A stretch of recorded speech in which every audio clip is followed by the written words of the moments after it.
हूँ। मैं पहले तो ये हैरान हूँ कि 3 बच्चों की माँ है, अकेली ड्राइवर है, आप डिफेंस से सीधा रोक लो, घर चली जाओ, कम से कम अपने पेट्रोल चेक कर दो। कौम की जो बच्ची हैं, बेटी हैं, उनको पूछ के जाना पड़ेगा, बता के जाना पड़ेगा कि किस टाइम अपोजिशन के बहलावे में ना। उमर शेख साहब ने आपके CCPO ने की है, आपका क्या रद्द अमल है इस गुफ्तगू पे? जी, इस वाक़े के ऊपर हमने एक कमेटी बना दी है जिसके होम सेक्रेटरी इसको लीड कर रहे हैं, तो इंशाल्लाह इनके तमाम जो पहलू हैं उनको हम इंशाल्लाह ज़ेरे गौर लाएंगे।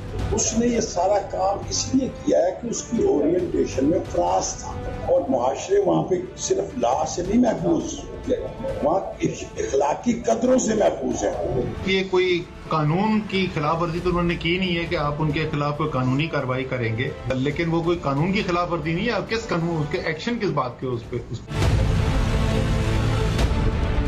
कराची के लिए 1100 अरब रुपए का पैकेज लेके आए। कराची की डेवलपमेंट के लिए सिंध हुकूमत का 800 बिलियन रुपीस के मंसूबे हैं और वफाक के 300 बिलियन रुपीस के मंसूबे हैं। चीफ मिनिस्टर साहब ने मुझसे ये कहा उस बहस में पड़ जाएंगे कि तो वफाक ने ज्यादा पैसा लगाया। मैंने कहा अच्छा ऐसा करते हैं, ऐलान करते हैं, तो हम उसके अंदर ऐलान के अंदर ये बताते नहीं कि वफाक क्या कर रहा है, सूबा क्या कर रहा है। तमाम तफसीलात जो हैं उन कमेटी मेंबरान के पास मौजूद है कि वफाक क्या क्या करेगा, प्रोविंशियल गवर्नमेंट क्या क्या करेगी। मैं समझता हूँ ब्लैक एंड वाइट में तमाम चीज़ें हैं, इसके ऊपर अगर सियासत ना की जाए तो ज़्यादा बेहतर हो। PTI और पीपल्स पार्टी दोनों करेंगी, दोनों का मैं बोल रहा हूँ कराची के अवाम से जूते पड़ेंगे अगर सिर्फ प्रेस कॉन्फ्रेंस की। अस्सलाम वालेकुम, आप देखें ब्रेकिंग पॉइंट, मैं मोहम्मद मालिक। खबरों की हेडलाइंस का एक मसला होता है कि आज की जो हेडलाइन है कल को बिल्कुल एक इररेलेवेंट सी हो जाती है। कुछ दिन पहले तक हम कराची को देख रहे थे, सैलाब, तबाही, सुबह शाम दोपहर कराची की बात हो रही थी। पिछले 48 घंटे से हम लाहौर के करीब होने वाला वाक़या बहुत ही अंदरनाक वाक़या है, जहाँ एक यंग मदर अपने 3 बच्चों के साथ रात को स्टैंड होती है सड़क पे और फिर उनका रेप होता है, डकैती होती है। और फिर उसके बाद एक नया तमाशा लगा जब पंजाब के सबसे बड़े शहर के पुलिस चीफ उमर शेख साहब जो CCPO हैं, उन्होंने अजीब मस्खा खेज़ बातें की और जिसको हम कहते हैं कि ब्लेमिंग द विक्टिम, और नज़र आया कि बिल्कुल इनसेंसिटिव हैं और नसीहतें कर रहे हैं और ऐसे सजेस्ट किया गया जो मेजॉरिटी ऑफ लोग वैसे सोचते भी हैं अनफॉर्चुनेटली, कि जैसे सारा कसूर उस बच्ची का था जो गलत टाइम पे गलत जगह क्यों गई और उसको ये एहतियात करनी चाहिए थी, उस सड़क से जाना चाहिए था, पेट्रोल ये चेक करना चाहिए था, स्टेटिंग द ऑब्वियस। और उसके बाद फिर हमने देखा कि क्रिमिनल साइलेंस भी आया। पंजाब, अभी मैं आपको दिखाऊंगा, अभी सुनाऊंगा, अभी पंजाब चीफ मिनिस्टर जो से हैं उनसे जब सवाल हुआ उनके ऊपर, तो जो कहते हैं सवाल कुछ और जवाब कुछ और, वो भी अजीब है। कंडेमनेशन आई, फेडरल लेवल के मिनिस्टर्स, श्री मज़ारी ने कंडेम किया, वावडा साहब ने कंडेम किया, बाकी 1-2 लोगों ने कंडेम किया, साथ ही फेडरल मिनिस्टर, फेडरल मशीरान जो से हैं वो कूद पड़े उनके डिफेंस को, या एटलीस्ट एक न्यूट्रल सा स्टांस लिया। हो क्या रहा है? क्या हम ये भी एक दोबारा एक हेडलाइन बनेगी और फिर ख़त्म हो जाएगा? और दूसरा सब्जेक्ट जो मैं आज डिस्कस करना चाह रहा हूँ वो है कराची। अभी इतनी तबाही आई, पैकेज आया, रोज़ हम बात कर रहे थे, लोग मर गए, सिंध में 101 से ज़्यादा लोग सैलाब से मर गए, कराची में तबाही आ गई।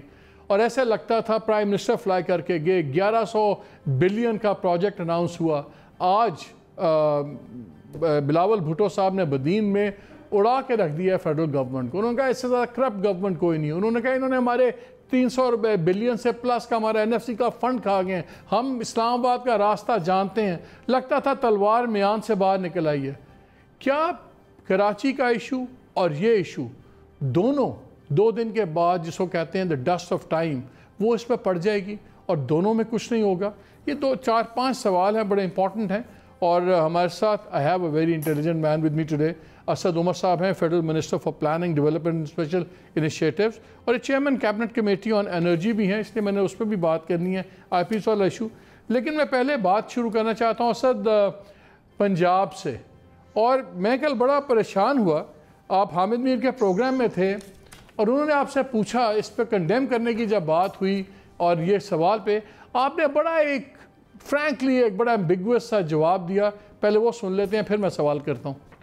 ये कोई कानून की खिलाफ वर्जी तो उन्होंने की नहीं है कि आप उनके खिलाफ कोई कानूनी कार्रवाई करेंगे, लेकिन वो कोई कानून की खिलाफ वर्जी नहीं है। आप किस कानून, उसके एक्शन किस बात के उस पे असद, आप जैसा आदमी जो बड़ा ब्लंट हर बात पे बात करता है, अपनी वजारत खो चुका हुआ है ब्लंटनेस की वजह से एक दफ़ा पहले, इसमें इतना आप टिपटो क्यों कर रहे थे अराउंड द इशू? क्या ये गलत बात नहीं उन्होंने की? क्या इखलाक, अगर सिर्फ सरकारी अफसर जुर्म करने पे हटता है, लीगल गलत करता है, तो आईजी पंजाब ने कौन सा गलत काम कर दिया था?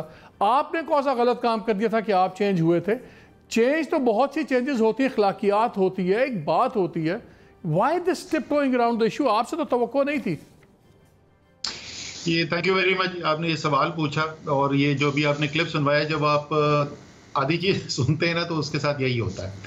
सवाल मेरे से हामिद मीर ने ये नहीं पूछा था कि सीसीपीओ ने जो काम किया, वो जो बात की वो अच्छी थी कि बुरी थी।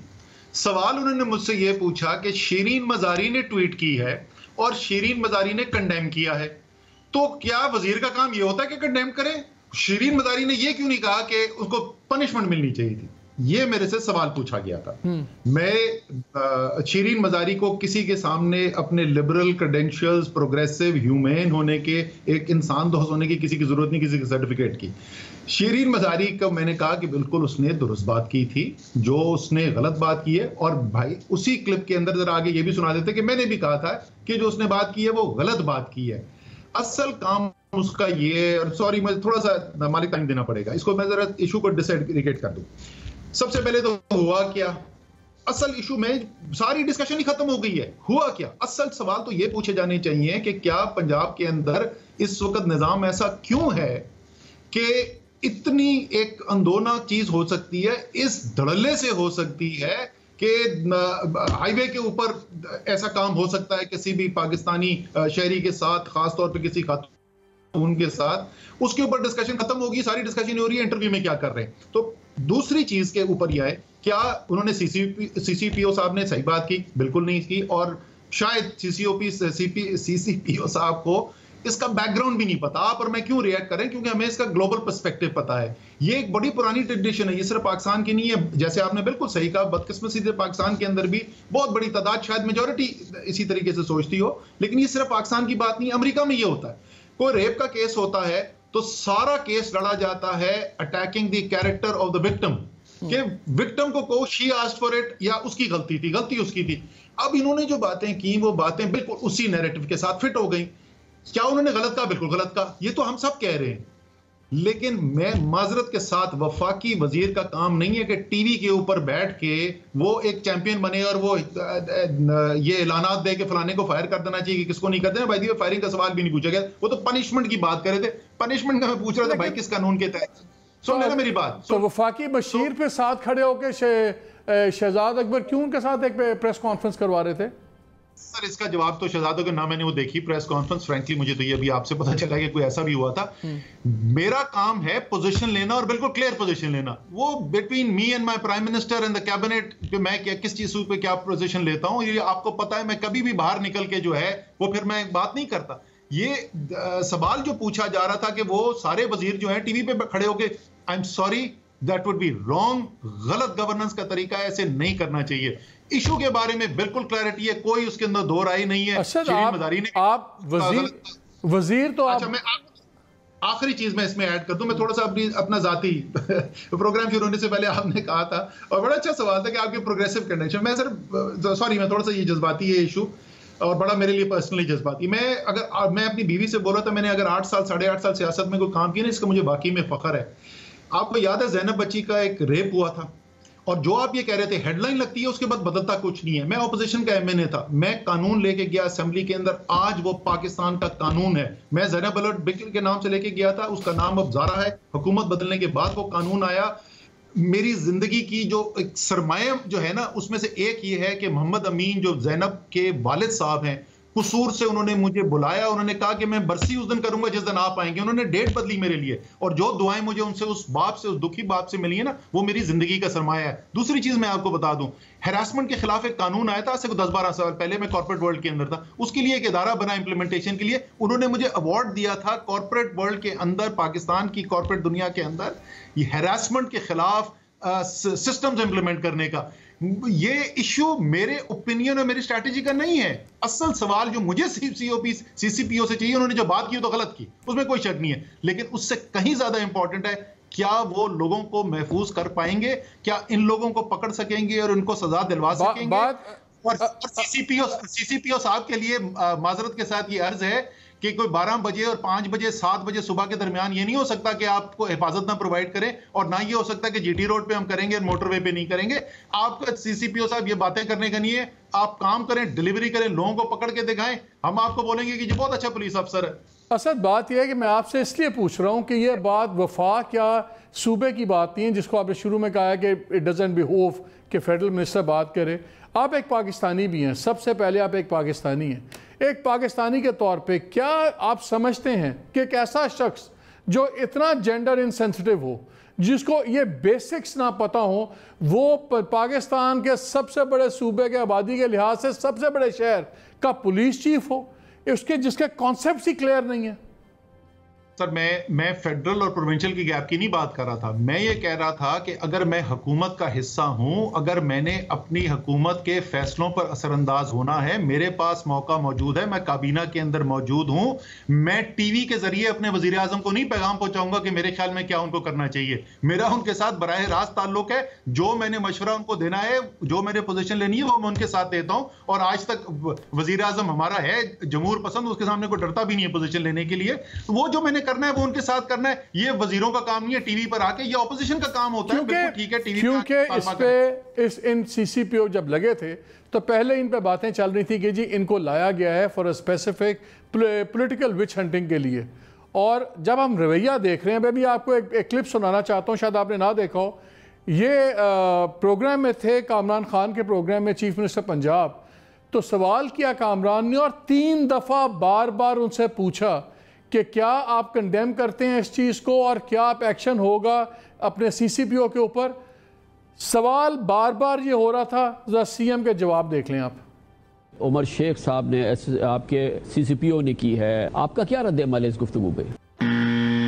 कि हम अपने जो फ़राइज़ हैं उससे हम किसी भी सूरत गफलत नहीं कर सकते, चूँकि ये पंजाब गवर्नमेंट की जुरिस्डिक्शन है तो इसकी जिम्मेदारी हमारे पे है। हम इंशाअल्लाह जो इसके कल्प्रिट्स हैं इस तक हम पहुँचेंगे। जी, इस वाक़े के ऊपर हमने एक कमेटी बना दी है जिसके होम सेक्रेटरी इसको लीड कर रहे हैं, तो इंशाल्लाह इनके तमाम जो पहलू हैं उनको हम इंशाल्लाह ज़ेरे गौर लाएंगे। इंशाल्लाह आप देखेंगे इसका हर पहलू से, हर जाविये से इसकी पूरी इन्वेस्टिगेशन होगी और जो जिम्मेदार होगा उसके खिलाफ हम कार्रवाई भी करेंगे। बार बार बात हो रही सीसीपीओ के ऊपर, बार बार वो केस की बात कर रहे हैं। आज लॉ मिनिस्टर पंजाब राजा बिशारत ने भी कंडेम किया स्टीव को। सारे कंडेम कर रहे हैं, सारे क्वेश्चन कर रहे हैं जजमेंट की, sense of judgement of a police chief, लेकिन सबके पर जलते हैं ये बात करते हुए कि रिमूवल होना चाहिए। और ये होना चाहिए कि अभी 2 दिन पहले ही, 3 दिन पहले ही इसी इशू के ऊपर, इसी शख्सियत के ऊपर एक अदरवाइज सपोजिटली ऑनरेबल आईजी को भी फारग कर दिया गया, जो प्राइम मिनिस्टर को भी मिले और बाद में उनको भी फारग कर दिया गया। तो किस किस्म की गवर्नेंस हो रही है ये? देखिए, जो आईजी को जिस वजह से हटाया गया, हमने तो वजीर आजम के जरिए वो सुना है, जो वजीर आजम ने हमें बताया था वो मंत की बात लगती थी, बिल्कुल सही फैसला लगता था। लेकिन मैं फिर वही दोहराऊंगा, ये पर जलने की बात नहीं है, ये एक गवर्नेंस के तरीकेकार की बात होती है। अगर कोई ऐसी चीज हो रही है हुकूमत के अंदर कि जिससे मैं इत्तफाक नहीं करता, तो मेरे पास तमाम फोरम अवेलेबल हैं अपनी आवाज उठाने के लिए। अगर हर शख्स अपने अपने, क्योंकि ये तो रोजाना की बुनियाद पे होता है ना, ये बहुत जज्बाती इशू है, ये एक ऐसा इशू है जिससे कोई भी शख्स जो है वो लरज उठता है इसका सोच के। जाहिर है हर एक अपने जो इर्द गिर्द के लोग हैं वो भी अपने जहन में आते हैं, लेकिन ये तो रोजाना की बुनियाद पे होता है कि फैसले होते हैं जिससे एक ना एक वजीर या कई वजीर इससे इत्तेफाक नहीं करते। अगर ये रोजाना ये शुरू हो जाए कि रोज जिसकी जो मर्जी है वो बोलना शुरू कर दे, तो मालिक आप क्लिप्स दिखा रहे होंगे कि यार ये किस किस्म की हुकूमत है, जोड़ता है वो अपनी अपनी बात करना शुरू कर देता है। आपको भी पता है कि वो तरीकेकार ठीक नहीं है। जहां तक वो क्लिप की बात कर रहे थे, उनको ये मेरे ख्याल में तो रिएक्ट कर देना चाहिए था, आपको उनको अपनी पोजीशन बता देनी चाहिए थी कि उनके ख्याल में ठीक बात की है, नहीं की। अच्छा, मैंने आपसे जो क्वेश्चन प्रोग्राम से पहले कह रहा था, जब विमेन जर्नलिस्ट की हरासमेंट का इशू उठा तब भी आपने कंट्रोवर्शियल एक ट्वीट मारा। आपने उसमें कहा कि जी अब्यूसिव लैंग्वेज हर एक के खिलाफ गलत है, मैन और वुमन। बट जो आपका ये व्हाट अबाउटिज्म आ जाता है, आपके ट्वीट ने डिलीट कर दिया। आपने कहा labelling those who call out fake your fake news as abusers is wrong, period. एक इशू था कि विमेन जर्नलिस्ट की हरासमेंट हो रही है, उनको रेप की धमकियां दी जा रही हैं, थ्रेट्स दी जा रही हैं, आप उसको सीधा सीधा कंडेम करें। आपने 3 चीज़ें साथ ऐड कर दी, फेक न्यूज़ भी आ गई और जनाब spreading is wrong this that. क्यों डाइल्यूट क्यों किया? आप तब भी डाइल्यूट किया आपने, अब भी आप जो सा है इसको डाइल्यूट करते हैं तो क्वेश्चंस तो उठते हैं। अच्छा मुझे बताएं ना क्या डाइल्यूट किया मैंने? अभी इस इशू को बता दें, फिर मैं दूसरे वाली वो ट्वीट वाला भी जवाब दे दूंगा। इस इशू में बताएं मैं डाइल्यूशन क्या कर रहा हूं। आपने उसके अंदर एक फेक न्यूज का इशू डाल दिया, या तो आप नहीं वो मैं ट्वीट वाले पे बाद में आऊंगा। मुझे ये बता दें, ये पंजाब सीसीपीओ के स्टेटमेंट वाले में मुझे होता है मैं आपसे क्लियर साहब से पूछा था कि क्या ऐसा बंदा चीफ पुलिस ऑफिसर होना चाहिए सबसे बड़े शहर का, करोड़ों की आबादी का, जिसके अपने कॉन्सेप्ट ही ठीक नहीं है? बिल्कुल पब्लिकली इसका जवाब नहीं देना चाहिए। मैं बिल्कुल क्लियर हूं इस मामले में। अगर मैं अपने हुकूमत से अलग इंडिविजुअल अपनी पॉलिसी चलाना चाहता हूं, काबीना से रिजाइन करो, बाहर आके बैठो, जो मर्जी बोलना चाहते हो बोलो। Isn't this a convenient cop out? No, it isn't. This is the right way of governance. Sir मैं इस वक्त पीक ऑफ द क्राइसिस पे आपके साथ ये बात, मैं छुपता नहीं हूं। जो ओपिनियन है मेरा वो आपके साथ एक्सप्रेस कर रहा हूं, और मुझे पता है कि ये अनपॉपुलर ओपिनियन है, बट आई एम कन्विंस कि जो मैं कह रहा हूं वो सही है। और मैं ये भी कन्विंस्ड हूं मालिक कि अगर अगले 1 महीने के अंदर, ये अगर की बात नहीं है, तो पहले हो चुका है, तहरीक इंसाफ के आप एक वजीर, दूसरे वजीर, तीसरे वजीर के वीडियो चलाते हैं, बोलते हैं यार ये गवर्नेंस हो रही है। एक बंदा बैठ के कुछ बोलता है, दूसरा बंदा बैठ के कुछ बोलता है। आपको भी पता है कि वो गलत होगा अगर हर शख्स अपनी अपनी बात करना शुरू हो जाए। अब आ जाए ट्वीट के ऊपर। मैं माजरत के साथ मालिक, आई स्टैंड विंडिकेटेड। जो मैंने कहा था वो पिटीशन बदली, एक इंतहाई इंपॉर्टेंट इंसानी इशू को पॉलिटिसाइज किया गया था, गलती मानी गई। I give credit to those people कि उन्होंने अपनी गलती मानी, उन्होंने सियासत बाहर की उस चीज के साथ। मैं 100% इस चीज के साथ साथ खड़े होने के तैयार हूं। मैं फिर आपको बता रहा हूं, मैं जुबानी बात नहीं कर रहा, मैं आपको हिस्ट्री बता चुका हूं अपनी, मैं दोबारा उसको रिपीट नहीं करना चाहता। जब आप सियासत करेंगे, उन्होंने ये नहीं कहा कि क्या धमकी देना जो बुरी बात होती है, उन्होंने कहा पूरी पिटीशन ये थी कि तहरीक इंसाफ के लोग ये कर, पूरी पिटीशन ये थी, वो सियासत थी, वो इंसानियत नहीं थी। इंसानियत की बात कहें, मुझसे बताएं वो वाली जो पिटीशन है ना, now which raises that issue, मैं ऑन एयर आपसे कमिट कर रहा हूं, मेरे पास भेजे, मैं साइन करता हूं। वैसे वो आ गई, अब एक्सपैंड हो गई है, बिल्कुल सही बात है, बिल्कुल उसको साइन करें। अब जरा आ जाए कराची के इश्यूज। वैसे अभी आज बिलावल भुट्टो साहब बड़ा गरजे बरसे हैं, उन्होंने आपका इतनी करप्ट हुकूमत कोई नहीं गुजरी। दूसरा उन्होंने कहा कि NFC के आप उनके 300 अरब से ज्यादा खा बैठे हैं। 2-3 सुन लीजिए, then will come to that. हमें कोई स्पेशल पैकेज नहीं चाहिए, हमें कोई स्पेशल ट्रीटमेंट नहीं चाहिए, हमें अपना हक चाहिए। आज तक आपके लिए वफाक की तरफ 1 रुपया नहीं आया, 1 रुपया नहीं आया।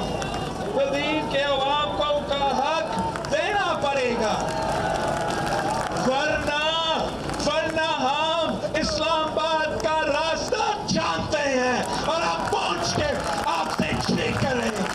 NFC अवार्ड का हिस्सा आपको नहीं दिया जा रहा है। कहते हैं कि 300 रुपया नहीं देंगे, जबकि आपका 200 अरब रुपया खा चुके हैं।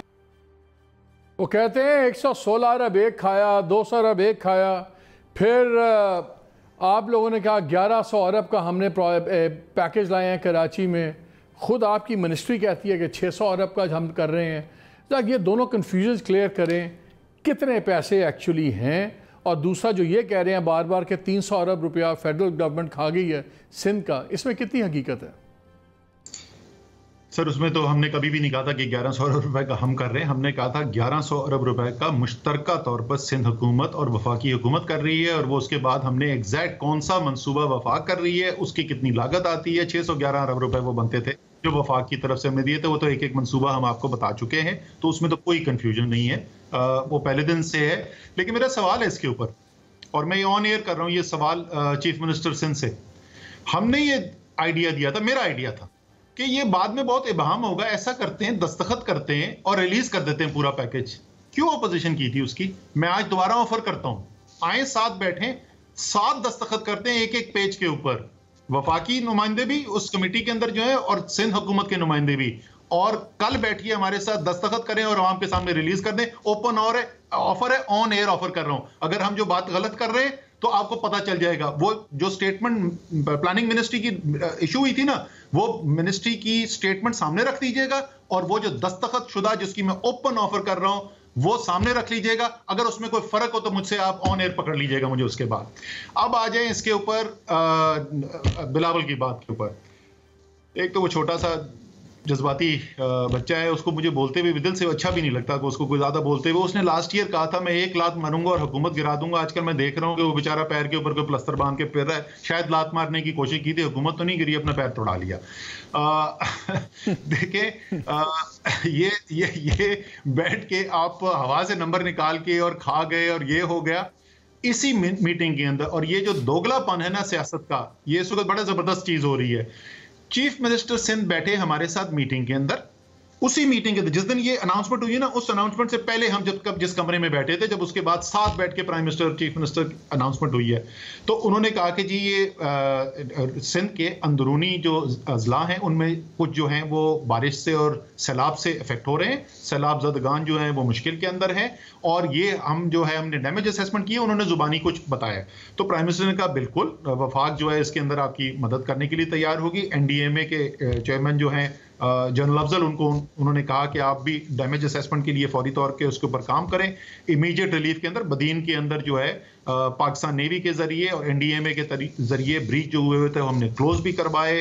डॉक्टर फहमीदा मिर्जा जो हमारी कैबिनेट की मेंबर हैं उन्होंने निशानदेही की थी और ये इस चीज के ऊपर एग्रीमेंट हो गया। अब वो उसके बाद मीटिंग भी कॉल की गई, डैमेज असेसमेंट की जा रही है। आज भी जनरल अफजल से मैं और वजीर आजम साथ थे कोटा जाते हुए और जनरल अफजल भी साथ थे, दोबारा प्राइम मिनिस्टर ने वो कहा है।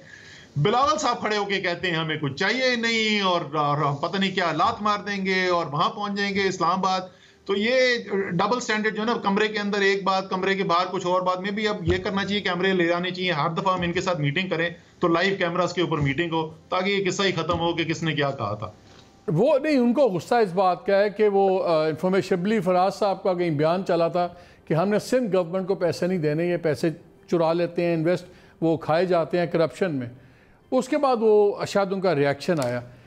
अब स्टम्बलिंग ब्लॉक है क्या? दूसरा, आप लोगों ने इंसिस्ट किया है कि सुप्रीम कोर्ट के ऑर्डर के तहत कि पानी का जो सा मेन सप्लाई का प्रोजेक्ट है K4 वो हम उठाते हैं। मुझे याद है परवीन रहमान जो थी डायरेक्टर थी औरंगी पायलट प्रोजेक्ट की, मारी भी गई, कत्ल हो गई इस इशू के ऊपर, पानी के इशू पे। उन्होंने एक बड़ी पूरी स्टडी की थी कि 41% पानी चोरी हो जाता है मेन बल्क के जहाँ से जगह। तो कराची का इशू एक्चुअली पानी की फराहमी से ज़्यादा चोरी का रोकना है। तो अगर आप लोग प्रोजेक्ट करते भी हो और फिर चोरी नहीं रुकती तो we are back to square one. दो मुख्तलिफ चीज़ें मालिक। एक तो वो जो प्रोजेक्ट है जो सुप्रीम कोर्ट की डायरेक्शन से रेलवेज और फेडरल मिनिस्ट्री जिसको देख रही है, वो KCR है, वो कराची सर्कुलर रेलवे का है। K4 तो हमारी बाहमी, वो हमारे बाहमी मुआहदे के मुताबिक K4 का हुआ है। मैंने अपनी चीफ मिनिस्टर को खत भी लिखा था। जो आप पूछ रहे हैं कि इस वक्त रोड ब्लॉक है, कोई रोड ब्लॉक नहीं है। हमने तो आके पहला वर्किंग डे था मंडे का, पहले दिन हमने तमाम जो फेडरल सेक्रेटरीज हैं और इदारों के जो हेड हैं जिन्होंने वो वफाकी मंसूबे करने जिसकी हमने फहरिस्त शाया की थी, उन सब की मैं मीटिंग कॉल कर ली थी। 1 हफ्ता उनको दिया है एक्शन प्लान बनाने का, डेडलाइंस टाइमलाइंस के साथ वो बनाए। उसके बाद हम प्राइम मिनिस्टर के सामने रख देंगे और उसके बाद मॉनिटरिंग शुरू हो जाएगी। फिर मैंने जैसे कहा कि चीफ मिनिस्टर को खत लिखा कि K4 का जो है जल्द अज जल्द प्लीज उसको दे दें ताकि हम उसके ऊपर काम शुरू कर सके। हम तो काम करने के लिए तैयार हैं। ये सियासी बयानबाजी पहले भी चलती रही है, अभी भी चलती रहेगी। कोविड के अंदर भी आपने देखा था, एक दो अंदार ऐसे लगता था सिंध हुकूमत और वफाकी हुकूमत की जंग हो रही है, लेकिन हम साथ मिलकर काम भी साथ करते रहे। तो उन्होंने आज मैं ब्रेकिंग न्यूज़ देख रहा था कि सिंध गवर्नमेंट ने आपको जवाब दे दिया है कि ठीक है आप इस पे आए। तो मुझे एक चीज़ बताएं, क्या सिंध चीफ मिनिस्टर और आप एक और पेज पे हैं और बिलावल साहब एक और पेज पे खेल रहे हैं? क्या ये कोई डिफरेंट? लेकिन नहीं, मैं ये तो मुझे नहीं पता कि वो 2 डिफरेंट पेजेस के ऊपर है कि, लेकिन मैं कोविड में भी यही जैसे मैंने कहा कि होता था। मैं आपको एक चीज़ की मिसाल सिर्फ दे सकता हूँ एक दिन सुबह NCOC हुई, उसके अंदर तमाम चीज़ों के ऊपर इत्तफाक राय हुआ। दोपहर को NCC हुई जो वज़ीर आज़म चेयर करते हैं। सुबह के सेशन के अंदर भी वज़राए आला मेरे साथ मौजूद थे NCOC के अंदर। इत्तफाक राय से प्रेजेंटेशन हुई, मुश्किल से कोई 10 मिनट की डिस्कशन हुई NCC के अंदर, क्योंकि इत्तफाक राय था, कोई डिसएग्रीमेंट ही नहीं था। 10 मिनट में एग्रीमेंट हो गया, फैसला हो गया। उसके बाद गए, वज़ीर आज़म ने अनाउंस किया, हम साथ बैठे थे, वज़ीर आज़म की अनाउंसमेंट हुई और उसके 5 मिनट बाद सिंध के एक वज़ीर का ट्वीट आया, इन्ना लिल्लाहि व इन्ना इलैहि राजिऊन। सो ये उस वक्त भी हो, मुझे इंटरेस्ट ये है कि क्या वज़ीर आला सिंध और उनके नीचे जो अमला है, क्या वो प्रैक्टिकल तौर के ऊपर, ज़मीन के ऊपर हमारे साथ काम कर रहे हैं या नहीं कर रहे। बाकी ये सियासी बयानबाजी जितनी मर्जी बाकी चलती रहे, गोलाबाजी चलती रहे, हमें भी इनके जवाब देने आते हैं, हमारे लोगों को भी बहुत जवाब देने आते हैं, वो चलता रहेगा।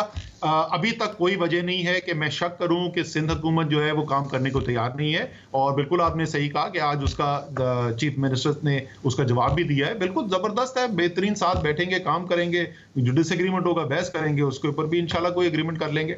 अच्छा, कराची इलेक्ट्रिक ने खून थुकवा दिया कराची वालों को, और इनफैक्ट आपको कराची चैम्बर ऑफ कॉमर्स वालों ने यह भी डिमांड की है कि जी आप इसका जो एक्सक्लूसिव कॉन्ट्रैक्ट है कराची का ख़त्म करें, 3-4 कंपनीज को दें कम अज़ कम, ताकि ये कोई कंपटीशन हो, कुछ हो। लेकिन आप भी इस पर काफ़ी बोलते रहे हैं, थोड़ा सा quick, let me take a walk down the memory lane for a few seconds.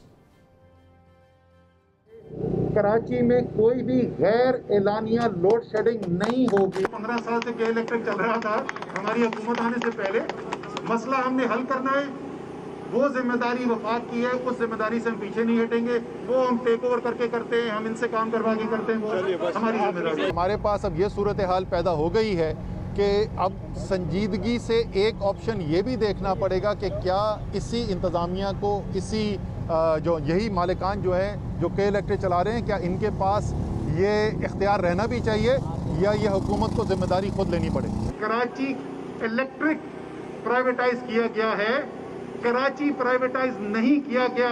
Karachi के अवाम की जो जिम्मेदारी पाकिस्तान की वफाक के ऊपर है, वो जिम्मेदारी से दूसरे सरफे नजर नहीं किया जा सकता।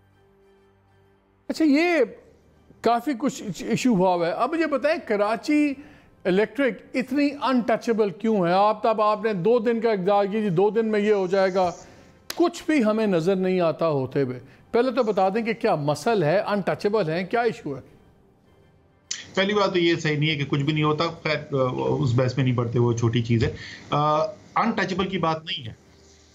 कराची इलेक्ट्रिक इस वक्त, अगर मैं दुनिया की बेहतरीन कंपनी को दे दूं, मोहम्मद मालिक को अगर मैं कहूं कि आप कराची इलेक्ट्रिक चला लें, तो कल सुबह कराची के अंदर फिर भी मसाइल होंगे। ये सूरत हाल क्यों पैदा हुई कि जो निजकारी की गई, हमने नहीं की, 15 साल पहले हुई थी, 2 हुकूमतें हमसे पहले गुजर चुकी हैं ना। जिसने निजकारी की उसने फैसले करते वक्त एक इस तरीके से शफाफ तरीके से काम किया कि हर चीज़ जो है वो वाज़ेह हो और उसमें जिम्मेदारियों का वाज़ेह तयन किया हो। मसलन GSA कोई साइन नहीं है गैस सप्लाई के लिए, पावर परचेज एग्रीमेंट कोई साइन नहीं है NTDC से सप्लाई के लिए। फंडामेंटल फ्लॉज थे उनके। वो निजकारी करके चली गई एक हुकूमत, अगली आ गई 5 साल पीपल्स पार्टी की हुकूमत, ये लात मारने वाली जो हुकूमत थी वो लात मार के चली गई, उन्होंने उस प्रॉब्लम को नहीं सॉल्व किया। 5 साल उसके बाद एक और है, वो बहुत जी कि हम मईशत बड़ी ज़बरदस्त चलाते हैं और एनर्जी हमें बहुत पता है, 5 साल वो गुजार के चले गए, उन्होंने कुछ नहीं किया। आज भी वापस आते हुए फ्लाइट पे कोटा से जब आ रहे थे तो मैंने PM को जो मुख्तलिफ चीज़ों के बारे में ब्रीफ किया, उसमें से एक कराची इलेक्ट्रिक भी था। कल इंटर मिनिस्ट्रियल कमेटी की मीटिंग मैंने रिक्वेस्ट की थी, मोहम्मद मियां सुमरो प्राइवेटाइजेशन के मिनिस्टर हैं, उन्होंने चेयर की थी एक। और इस वक्त जो सूरत हाल है, मैंने तफसील में मैं अभी नहीं जाऊंगा, बट जिस किस्म की चीज़ की मैं बात कर रहा हूँ ना, बड़े फैसलों की ज़रूरत है। ये मसला स्टेटस को से हल होने वाला नहीं है कराची का। सिर्फ गुस्सा करने से और धमकी देने से और के इलेक्ट्रिक के ऊपर जोर डालने से नहीं होगा। वो बिल्कुल वो भी साथ साथ करें बेशक, लेकिन बड़ा फैसला करना पड़ेगा। और मेरी उम्मीद ये है कि अगले 2 से 4 हफ्ते के अंदर वो बड़े फैसले किए जाएंगे। अगर हम ये नहीं करेंगे तो कराची की बिजली के मसाइल और मजीद बढ़ते चले जाएंगे, जो हम देख रहे हैं। पिछले दिनों बताया गया कि जो आपके मेंबर्स ऑन द बोर्ड हैं सरकारी, उन्होंने ये भी कहा कि जी आप टॉप मैनेजमेंट चेंज करें। तो ये तो एक इंटरनल चीज़ थी, तो अगर टॉप मैनेजमेंट भी आप चेंज नहीं करवा सकते तो उससे बड़े फैसले आप क्या करेंगे? नहीं, ये बाय द वे मैंने तो मीडिया में पढ़ी है खबर, मुझे इसका कोई जिक्र नहीं है। तो मैंने किसी मीटिंग में ये नहीं सुना कि टॉप मैनेजमेंट चेंज, सीईओ कौन हो कौन नहीं हो, हमें फैसलों की ज़रूरत है। सो फ्रैंकली मुझे उसका नहीं पता। लेकिन जैसे मैंने कहा, हर ऑप्शन हमें देखने की ज़रूरत है। मैं पब्लिकली किसी वजह से कह रहा हूँ, हर ऑप्शन देखने की ज़रूरत है। जब तक कोई बड़े और मुश्किल फैसले नहीं किए जाएंगे तो ये मसला जो है वो बेहतरी की तरफ नहीं, अबतरी की तरफ जाएगा। आपका एक लास्ट सैटरडे का सितंबर 5 का बयान है जहां आपने बात करते हुए कहा कि ये भी डिसीजन अब करना ज़रूरी है कि क्या कराची इलेक्ट्रिक प्राइवेटाइज रहे या handed over to federal government. Personally आपकी क्या ओपिनियन है? देखिए, मैं तो वही बोल रहा हूँ ना कि इस वक्त जिस सूरत हाल है उसमें कोई ऑप्शन रूल आउट नहीं करना चाहिए। ये मैं वाजे कर दूं कि मैं ये नहीं रिकमेंड कर रहा कि इलेक्ट्रिक हुकूमत लेके फिर हुकूमत ही चलाए। लेकिन अगर प्राइवेटाइजेशन की गई है, निजकारी की गई है, जिसमें इतनी एम्बिग्विटी है, जिसके अंदर इतने बड़े मसाइल खड़े हो गए हैं, जो 4 साल से तो ये जो करंट ट्रांजैक्शन है शंघाई इलेक्ट्रिक वाली, वो नहीं सॉल्व होकर दे रही, हुकूमतें बदलती जा रही हैं, सेक्रेटरी बदलते हैं, वजीर बदलते हैं, मसला फिर भी हल नहीं होता। तो क्या हमें ये ट्रांजैक्शन खत्म करके एब इनिशियो एक नया प्राइवेटाइजेशन प्रोसेस जिसमें ये तमाम गलतियों को दूर करके किया जाए, जिससे एक नई मैनेजमेंट आए, एक नई ओनरशिप आए और उसमें क्लियरली डिफाइंड रिस्पॉन्सिबिलिटी जैसी होनी चाहिए, उस तरीके से काम किया जाए। मैं अभी ये नहीं कह रहा कि हम ये करने जा रहे हैं, मैं ये कह रहा हूं कि ये ऑप्शन भी टेबल पर है और वो इसीलिए मैं एम्फसाइज करने के लिए कहता हूं ये ऑप्शन टेबल पर है, क्योंकि जैसे मैंने कहा, बड़े और मुश्किल फैसलों के बगैर के इलेक्ट्रिक का मसला हल नहीं होगा। अच्छा, ये बताएं, जैसे कराची चैम्बर वाले बात कर रहे हैं, क्या ये ऑप्शन गवर्नमेंट के पास है कि या वो जो उनका एक्सक्लूसिव कॉन्ट्रैक्ट इतना स्ट्रॉन्ग है कि उसको हाथ नहीं लगाया जा सकता कि अगर के इलेक्ट्रिक रहे भी और बड़े फैसले नहीं हो पाते, कुछ नहीं हो पाते, तो आप एडिशनल लाइसेंस इशू कर दें और डिस्ट्रीब्यूशन कंपनीज ले आएं? मुझे याद है जिस तरह आप चले जाएं सैन फ्रांसिस्को में चले जाएं, 4 कंपनीज बेच रही हैं बिजली, कंपीट ही करती रहती हैं आपस में। बिल्कुल सही है। और आपको पता है कि प्राइवेट सेक्टर दुनिया में ज्यादा बेहतर परफॉर्म ही इसलिए करता है कि उसको कंपटीशन करना पड़ता है। उसी तरफ हम जा रहे हैं। पूरा बिजली के निजाम सिर्फ केई नहीं, केई का आपको बता दूं पहले कि इनकी एक्सक्लूसिविटी जो है 2023 में खत्म हो रही है। सो ये ऑप्शन जो है ये अवेलेबल होने वाला है, अगले 1.5-2 साल के अंदर ये ऑप्शन अवेलेबल हो जाएगा। लेकिन हम पूरी पाकिस्तान की बिजली के निजाम को, ये जो निजाम है ना इस वक्त मालिक कि एक सारा सेंट्रलाइज कंट्रोल है, सारी डिसीजन मेकिंग जो है सियासतदान और सिविल सर्वेंट्स के हाथ के अंदर है, वही निजाम को जकड़ के बैठे हुए आप अगले 40 साल भी लगे रहना तो ये निजाम नहीं ठीक होने वाला। हमने इसको कंपेटिटिव मार्केट प्लेस की तरफ लेकर जाना है इसको, उसके ऊपर काम शुरू हुआ है, उसके ऊपर क्लियर डेडलाइंस भी रखी जा रही हैं और इस वक्त जो टारगेट है वो 2022 के अंदर ये निजाम का फर्स्ट फेज यानी बल्क कंज्यूमर्स के लिए हम एक कंपेटिटिव मार्केट प्लेस इंशाल्लाह ताला क्रिएट कर देंगे। और आप 2022 तक ये जो सिस्टम आपका कि नेशनल ग्रिड में ही डालना है, इसको भी फिर आप लोकलाइज करेंगे?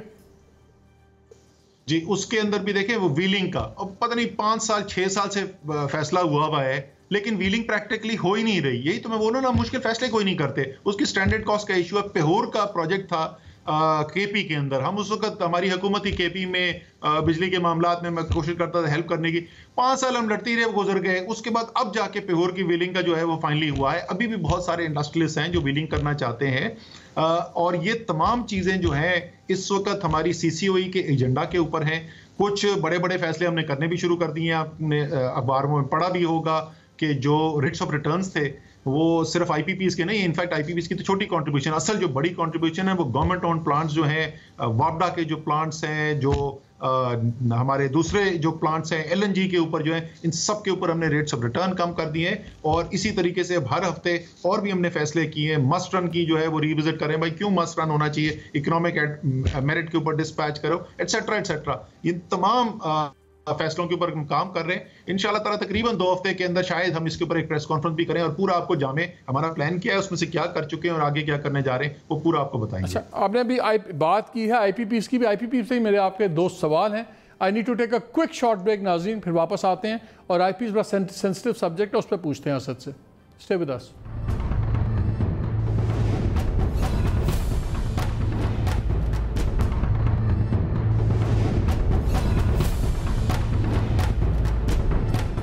जी, welcome back to the show. Asad, आपने बात की IPPs के ऊपर, सिग्निफिकेंट तो इतना इनसिग्निफिकेंट भी नहीं है प्राइम मिनिस्टर बार बार उनका शुक्रिया भी अदा कर चुके हैं। हम वी आर वेटिंग कि वो क्या पैकेज है जो सामने आएगा, क्या वेवर ऑफ्स हुए हैं, लेकिन 2-3 सवाल उठ रहे हैं बिकॉज अभी तक क्लैरिटी नहीं है। आपको याद है कि इन्होंने एक स्टे लिया हुआ था 6-7 साल से भी ज़्यादा हीट ऑडिट के ऊपर, एफिकेसी ऑडिट के ऊपर, और 2 इल्ज़ाम लगते थे, सबसे बड़े इल्ज़ाम जहाँ से बहुत पैसा कमाया allegedly, just to be on the safely on the legal side of the thing, कि जी जब प्लांट्स लगे एक तो ओवर इनवॉइस थे उनकी इक्विपमेंट वगैरह की प्राइसिंग, फिर एफिशिएंसी जो सी प्लांट की अगर 40% थी तो एफिशिएंसी 30% दिखाई गई ताकि वो तेल 40 के मुताबिक मिलता था, वो तेल भी बेचा गया, इसीलिए एफिशिएंसी ऑडिट नहीं हुआ, हीट ऑडिट नहीं हुआ। और अब ज़्यादा प्लांट्स का बड़ा थोड़ा टाइम रह गया, कोई 4 साल रह गया, कोई 3 साल रह गया, कोई 5 साल रह गया, असल तो सारा माल खा गए हैं सारे, असल रन उन्होंने ले लिया। तो अब जब अकाउंटेबिलिटी का ख़तरा था कि ऑडिट होगा और तमाम होगा, 17% अलाउड के बजाय 40% मुनाफा कमाया लोगों ने, तो ये आखिरी 3-4 साल में एक्स्ट्रा कमाई छोड़ दी प्राइम मिनिस्टर के कहने पे। हाँ जी बिल्कुल हम कुर्बानी दे रहे हैं, हम अपने कैपेसिटी चार्जेस कम कर रहे हैं, और उसके अगेंस्ट पुराना कोई हिसाब किताब नहीं है, उनको क्लीन बिल ऑफ हेल्थ मिल जाएगा। इज़ इट ट्रू कि अब जो डील हो रही है इसके मुताबिक पुराना कोई उनकी ऑडिट नहीं होगा, कोई एफिशिएंसी चेक नहीं होगा, और जो बस है सब कार्पेट के नीचे? देखिए, पहले तो मैं ये बोल दूं कि ये जो हम सुन रहे हैं अभी तक, वो फॉर्मली अभी तक हमारे पास नहीं पहुंचा है। CCOE के पास कोई इसकी फॉर्मल रिपोर्ट नहीं आई है और कोई प्रेजेंटेशन अभी तक नहीं हुई है। तो मुझे बहुत ज़्यादा, मैं कॉन्फिडेंस से आपको ये बात नहीं बता सकता जो आपने सवाल पूछे हैं, लेकिन जितना मेरे सुनने में आया है उसके अंदर ये है कि जो पास्ट ट्रांजैक्शंस है वो बिल्कुल भी कोई क्लीन बिल ऑफ हेल्थ नहीं दिया जा रहा। वो नेप्रा जो रेगुलेटर है, जिसके पास ये पावर है सारी चीज़ें इन्वेस्टिगेट करने की, वो इख्तियार उसके पास रहेगा। और मुझे ये भी पता चला है कि IPPs के अंदर कुछ IPPs जो है इस बात के ऊपर बड़ी शदीद नाराज़ हैं कि जो IPP एसोसिएशन है उसने ये बात क्यों मानी कि पास्ट ट्रांजैक्शन जो है वो क्लोज नहीं हुई। इसी तरीके से जो आपने एक और अभी एलिमेंट पूछा था, मेरे इसको जहन से निकला, आपने एक और एलिमेंट पूछा था, वो भी ऐसा नहीं है। वो मैंने कहा था इनके ऑडिट्स पुराने, और बिल्कुल heat rate is a part of the agreement कि हीट रेट टेस्ट किए जाएंगे, एफिशिएंसी टेस्ट किए जाएंगे, सो वो उसका हिस्सा है। जो फ्यूचर की है रिडक्शन, वो भी कुछ प्लांट्स ऐसे होंगे जिनके शायद 4-5 साल बाकी रह गए, कुछ ऐसे भी हैं जिनके 20-20 साल अभी बाकी हैं। सो ओवरऑल जो ट्रांजैक्शन है, जो ओवरऑल ये एग्रीमेंट हो रहा है, उससे पाकिस्तान का जो सारिफ है उसके लिए डेफिनेटली एक बड़ी उसके अंदर आसानी पैदा होगी, बेहतरी पैदा होगी। और जिस तेजी से बढ़ रही थी कीमतें बिजली की, और आगे जो ज़रूरत थी जितनी बिजली की कीमतें बढ़ाने की, उसके अंदर ये हेल्प जरूर करेगा। लेकिन जैसे मैंने कहा, क्योंकि मेरे पास फॉर्मल अभी तक रिपोर्ट नहीं आई है CCOE के पास, तो मैं बिल्कुल आपको 100% कंक्लूसिव नहीं ये बात कह सकता। नहीं, मैं सिर्फ आपसे इसलिए पूछा क्योंकि आपका जो कॉर्नरस्टोन है आपकी गवर्नमेंट का इलेक्टोरल प्लान जो था, जो अब भी बात करते हैं, बार बार अकाउंटेबिलिटी की बात होती है और एंटायर करप्शन की बात होती है, इसलिए मैं कह रहा हूँ बिकॉज जो आपने बात की, बिल्कुल 3 से 4 IPPs हैं जो उससे रजिस्ट कर रहे हैं इस एग्रीमेंट को। और उन्होंने, मैं इनके इंसाइडर्स की बात कर रहा था, तो उन्होंने वाज़े तौर पे कहा कि आपने अंडरस्टैंडिंग हमें शो कराई है कि पुरानी ऑडिट वगैरह और वो चीज़ें नहीं होंगी, ये written part of the contract आपने क्यों नहीं करवा रहे, इस बात पे झगड़ा चल रहा है। इसलिए मैं आपसे पूछ रहा हूँ कि क्या मेरे ख्याल में तो MOU के अंदर रिटन में लिखा हुआ है कि नेप्रा के पास ये इख्तियार है, और नेप्रा पुराने जब जो भी देखना चाहे रिकॉर्ड्स, वो देख भी सकता है, फैसले भी कर सकता है। नहीं, इख्तियार होना, देख सकता है, अगर देख सकता होता तो आज तक देख लेता ना। इतने सालों में तो नेप्रा ने कुछ नहीं किया। नहीं, आप ये कह रहे थे ना कि उनको क्लीन बिल दे दिया और अब जो है पुराने के सवाल नहीं पूछे जाएंगे। मैं कह रहा हूं कि उसका कॉन्ट्री जो है वो शामिल है इस MOU के अंदर। अभी जो आपकी डील हो रही है नेगोशिएट, वो नेप्रा नहीं कर रही, वो गवर्नमेंट कर रही है, वो उमर अयूब कर रहे हैं, वो नदीम बाबर साहब कर रहे हैं। वहां भी हम एक स्पेशल कमेटी बनी थी, बाबर याकूब साहब उस कमेटी को हेड करते हैं, उसमें उमर अयूब या नदीम बाबर नहीं है उस कमेटी के अंदर। तो लेकिन आपके सारे आर्किटेक्ट्स तो वही है ना, कमेटीज भी बनती हैं, फिर आपको पता है विद हर इशू का एक पावर सेंटर होता है। आप फाइनेंस मिनिस्टर नहीं भी थे तो प्राइम मिनिस्टर आपसे फिर भी फाइनेंस की बातें पूछते थे। तो ये तो ना कहें कि बंदा जो वो रिलेटेड नहीं है। नहीं, हाँ नहीं, ये तो नहीं कह रहा कि किसी से कोई सवाल नहीं पूछ रहा। हाँ। तो जरूर पूछ रहे होंगे सवाल, लेकिन मैं सिर्फ ये कह रहा हूँ कि कमेटी जो नेगोशिएट कर रही है वो बाबर याकूब साहब उसको हेड कर रहे हैं। उसके अंदर जो टेक्निकल एक्सपर्टीज, फाइनेंशियल सारी जो उसके अंदर एक्सपर्टीज है वो मोहम्मद अली साहब, जिनकी रिपोर्ट आई थी जिसको आप रेफर कर रहे हैं और जहां से ये सारा प्रोसेस शुरू हुआ था, मोहम्मद अली उसके अंदर वो मेनली प्रोवाइड कर रहे हैं। उमर अयूब या नदीम बाबर नहीं कर रहे, वो वहां से मेनली आ रहा है। उसमें एक पावर डिवीजन के मेंबर भी हैं ताकि जो भी पावर डिवीजन से उनको इन्फॉर्मेशन वगैरह चाहिए थी उसके लिए एक पावर डिवीजन के ऑफिशियल भी शामिल थे उस कमेटी के अंदर। अच्छा, ये बताएं कि ये एक सवाल रह गया था कराची इलेक्ट्रिक पे, अभी फिर टैरिफ वगैरह बढ़ गया और करीबन बड़ा सीरियस किस्म का, अब डोमेस्टिक जो सा कंज्यूमर है उसका करीबन 20.6% बिल बढ़ गया, कमर्शियल जो है 19.8 बढ़ गया, इंडस्ट्रियल का भी 19.2, 20% के एवरेज में। पहले अभी कराची वैसे तबाह हुआ है सारा, फिर आपकी इंडस्ट्री पहले ही कोरोना से अभी रीलिंग अंडर प्रेशर है। अगर वहाँ पे 20% बिजली की कॉस्ट और ऐड हो जाएगी तो किस तरह इकॉनमी रिकवर करेगी? ये कॉस्ट जो इंक्रीज हुई है, जो अभी टैरिफ पास ऑन हुआ है, ज़रा सही समझ लें ये है क्या। आज से कोई 2.5 साल पहले एक फैसला किया गया, पाकिस्तान के तमाम जो सारिफ थे बिजली के, उनकी बिजली की कीमत बढ़ा दी गई। कराची के कुछ बिजनेसमैन कोर्ट में चले गए और उन्होंने स्टे ऑर्डर ले लिया। वो स्टे ऑर्डर का फैसला आखिरकार अब आज से कोई 2-4 महीने पहले पावर डिवीजन के हक में आया और उन इंडस्ट्रियलिस्ट कराची के जो बिजनेसमैन थे उनके खिलाफ आया। अब ये जो प्राइस इंक्रीज हुई है इसमें सिर्फ वही कीमत बिजली की जो बाकी तमाम पाकिस्तान के सार्फिन देते हैं वो उसके बराबर की गई है। ये कराची के ऊपर कोई नया बोझ नहीं लादा गया। ये तो बहुत पहले हो जाना चाहिए था और इस वजह से नहीं हुआ क्योंकि कोर्ट के अंदर स्टे ऑर्डर्स मौजूद थे। नहीं, वो तो 4 रुपए कुछ बनता था ना। अब जो प्लस हुआ है समथिंग लाइक कोई 2 रुपए। ये उस ₹4.89 में से ₹1.60 ऑन दी एवरेज, वो ₹1.10 से लेकर ₹2.89 तक की वो रेंज है मुख्तलिफ स्लैब्स के अंदर। वो कीमत पास ऑन की गई है। उसका पूरा कॉस्ट ना पास ऑन करने के लिए 26 बिलियन रुपए जो है वो सब्सिडी भी दी है फाइनेंस मिनिस्ट्री ने। सो ये कोई इजाफी रकम नहीं है कि कोई नया चार्ज लगाया गया जो बाकी पाकिस्तान पे नहीं है। अच्छा, तो आप फाइनेंस को डील करते रहे हैं, हमें बड़ा कुछ बताया गया कि जी पिछले दिनों हेडलाइन भी लगी कि डेफिसिट जौन सा है वो ट्रेड एक्सपोर्ट बढ़ नहीं रही लेकिन इंपोर्ट डेफिसिट और भी कम हो गया है सब कुछ। 70% से ज़्यादा हमारा जो इंपोर्ट बिल था वो इंडस्ट्रियल प्रोडक्ट्स ही थी, जो इनपुट था, रॉ मटेरियल था इंडस्ट्री का सब कुछ। अगर एक्सपोर्ट नहीं बढ़ रही तो क्या हमें खुश होना चाहिए कि इंपोर्ट बिल कम हो गया? ये इंपोर्ट बिल तो एक्चुअली इनपुट था इंडस्ट्री का। नहीं, उसके अंदर जो ज़्यादा जो कॉन्ट्रैक्शन हुई है वो इंडस्ट्रियल उससे नहीं हुई। अगर आप देखें तो उसके अंदर one of the biggest component जिसके अंदर रिडक्शन आपको नज़र आएगी वो फ्यूल के ऊपर है। एनर्जी जो है उसके अंदर कमी नज़र आई है और उसके अलावा कंजम्पशन आइटम्स के अंदर सिग्निफिकेंट कमी नज़र आई है। क्या ये अच्छी चीज़ है? सर, ये आपका सर्वाइवल एट स्टेक था। जिस वक्त आप 1 साल के अंदर $20 अरब का खसारा कर रहे थे ना, तो दुनिया में आपको कोई पैसा देने को तैयार नहीं था और आप बैंकरप्ट हुए हुए थे। हम ये कहते हैं ना, होने नहीं वाले थे।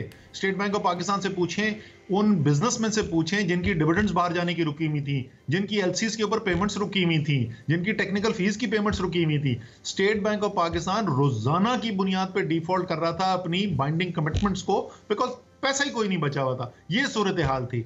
सो उधर से बचने के लिए आप एक बहुत मुश्किल तकलीफदेह अमल से गुजरे और आपने इस खसारे को $20 अरब से कम करके $3 बिलियन पर ले आए हैं। और इसके अंदर एक्सपोर्ट्स की इंक्रीज का बिल्कुल आप ठीक कह रहे हैं, कंट्रीब्यूशन नहीं है इसके अंदर, लेकिन जो रिमिटेंसेज हैं उसकी इंक्रीज ने जरूर इसके अंदर एक किरदार अदा किया है।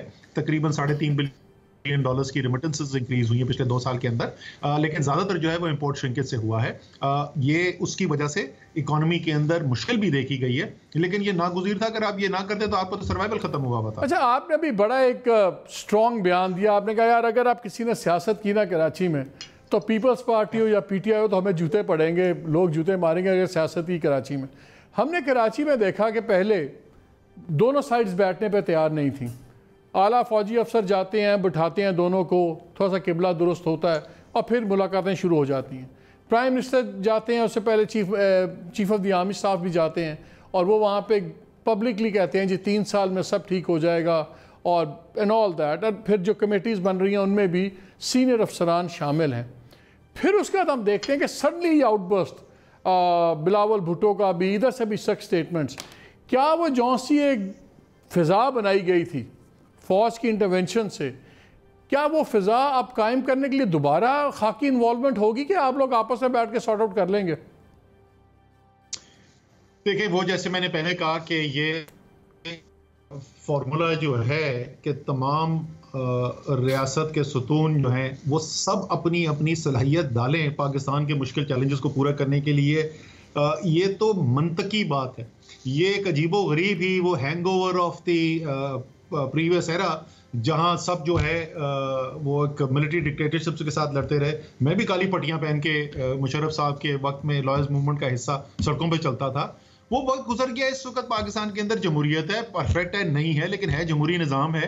पाकिस्तान का सबसे ऑर्गेनाइज इदारा जो बहुत मुख्तलिफ तरीकों से सिविलियन हुकूमत की हेल्प कर सकता है, उनकी मदद हासिल करना मंतकी है, एक अच्छी लीडरशिप की निशानी है। तो हमारे ख्याल में तो ये बहुत अच्छा फॉर्मूला है। कोविड के अंदर जो हुआ, दुनिया तारीफ कर रही है। वो World Health Organization, by the way Malik, अगर आप बुरा ना माने, जरा आपको भी मैं याद दिला दूं, मैंने कोई मिडल ऑफ जून में आपका एक प्रोग्राम किया था जिसमें आपने मुझे इतनी सुनाई थी। आपने कहा था कि आप मुकम्मल तौर पे नाकाम हो चुके हैं तक, और उसमें से 2 चीजें आपने कोट की थी, एक इंपीरियल की स्टडी थी और दूसरे आपने बिल्कुल सही कोट किया था कि वर्ल्ड हेल्थ ऑर्गेनाइजेशन आपको कह रहा है कि यार आप गलत कर रहे हो, आप क्या कर रहे हो, तबाही आ जाएगी। बिल्कुल कहा था वर्ल्ड हेल्थ ऑर्गेनाइजेशन ने। उस वर्ल्ड हेल्थ ऑर्गेनाइजेशन ने आज कहा है दुनिया में अगर 7 मुल्क हैं जिनसे सीख सकते हैं कि कोरोना के साथ सक्सेसफुली, कामयाबी से कैसे दिफा किया जाए, उनमें से एक पाकिस्तान है। और उसकी एक वजह यह बनी कि तमाम जो पाकिस्तान की हुकूमत और रियासत के सुतून थे वो साथ बैठे और उन्होंने अपनी अपनी सलाहियतें एक जगह पर यकजा की। सूबे भी थे, वफाक भी थे, वफाक की तमाम मिनिस्ट्रीज थी और अस्करी इदारे भी थे। यही फॉर्मूला हम कराची के अंदर भी इस्तेमाल करना चाहते हैं। जैसे मैंने कहा, मैं अभी भी पुरुमीद हूं कि ये सियासी बयान, फायरिंग, गोलाबारी चलती रहेगी, लेकिन सब्सटेंटिव नीचे जमीन के ऊपर काम भी होना शुरू हो जाएगा। अगर नहीं हुआ, मैं 100% यकीन रखता हूं इसमें कि सियासतदानों से के बयानात से थक चुका है कराची लहू लुहान है। कराची अब और मजीद सियासत। लास्ट क्वेश्चन वो कहते हैं कराची में एक और भी इशू ये है कि in fighting tough war PTI वालों की अपनी बड़ी है। आप हैं, अली जैदी हैं, फैसल वावडा हैं। वो कहते हैं 3 बंदे, तीनों अपने आप को कराची का चीता समझते हैं और एक दूसरे को काटते हैं और पीपल्स पार्टी की लॉटरी निकली हुई है। How true is that? किस इडियट ने आपको देखिए इसमें मतलब मैं ओपनली कैसे तो अली जैदी के साथ मैं ज्यादा क्लोजली वर्क कर रहा हूँ इस वक्त, बिकॉज वो मेरी कमेटी का हिस्सा भी है। इसके साथ साथ वो जो सेंसस की कमेटी बनी थी उसको भी जो 5% सेंसस की बात हुई थी उसको भी अली जैदी चेयर करता है, तो उसके साथ मैं बहुत क्लोजली काम कर रहा हूँ। फैसल वावडा के साथ, मेरे साथ, मुझे तो नहीं आज तक कभी याद कि कराची के किसी इशू के ऊपर मेरा और फैसल वावडा का डिसएग्रीमेंट हुआ। सो जिस किसी ने भी कहा है ना ये वाली जो सोर्स है ना इसको तो आप ड्रॉप कर देंगे, वो भी आपका कराची की पीटीआई सोर्स है। Anyway Asad Umar, thank you. इसका मतलब बिल्कुल फारिग है, बता रहा हूँ उसको फारिग कर दें। Asad Umar, thank you very much for talking to us. नाज़रीन, उन्होंने कहा कि बड़े फैसले कई इलेक्ट्रिक में अगले 1-2 हफ्ते में आने वाले हैं और ये फैसले करने होंगे, या एक्सक्लूसिविटी कॉन्ट्रैक्ट ख़त्म करना होगा या बेहतर ये है कि टोटल टर्म्स रीनिगोशिएट हों, क्योंकि जैसे खुद असद ने कहा है कि कराची प्राइवेटाइज नहीं किया गया था, सिर्फ कराची का बिजली का निज़ाम। और जहाँ तक उमर शेख साहब की बात है, लॉ मिनिस्टर पंजाब कंडेम करते हैं, फेडरल मिनिस्टर्स कंडेम करते हैं, हर कोई कहता है गलत बात है, हर कोई कहता है इनसेंसिटिव है। उनकी बात सुने तो लगता है कि उनको अंदाज़ा ही नहीं है, उनको फ़र्क नज़र नहीं आता एक विक्टिम के अंदर और एक क्रिमिनल के अंदर। रेप जब भी होता है तो ज़िम्मेदार रेपिस्ट है, विक्टिम नहीं है। ये बड़ी क्लियर बात है। और मेरी इत्तला ये है, ऑलरेडी एक विस्पर कैंपेन शुरू कर दी गई है कि जैसे उमर शेख साहब बड़े डिसिप्लिनेरियन थे तो लोग उनके ख़िलाफ़ हो रहे थे, फेलो ऑफिसर्स, और शायद एक विस्पर कैंपेन शुरू हो गई है कैरेक्टर स्मेयरिंग की, विक्टिम की। मैं उस पर ज़्यादा तफसील में नहीं जाऊंगा, लेकिन अभी FIR की इंक स्याही जौं से नहीं सूखी और विक्टिम की किरदार कुशी प्राइवेट मर्मरिंग में शुरू हो गई हुई है। ये शर्मनाक बात है। हर बात लॉ की नहीं होती, अखलाकियात की होती है, कॉमन सेंस की होती है। उमर शेख साहब को हटाना चाहिए, बिकॉज जो सेंसिटिव नहीं है वो लोगों के दुख समझेगा नहीं तो मुदावा कहाँ से करेगा। इजाज़त दीजिए, अल्लाह हाफ़िज़।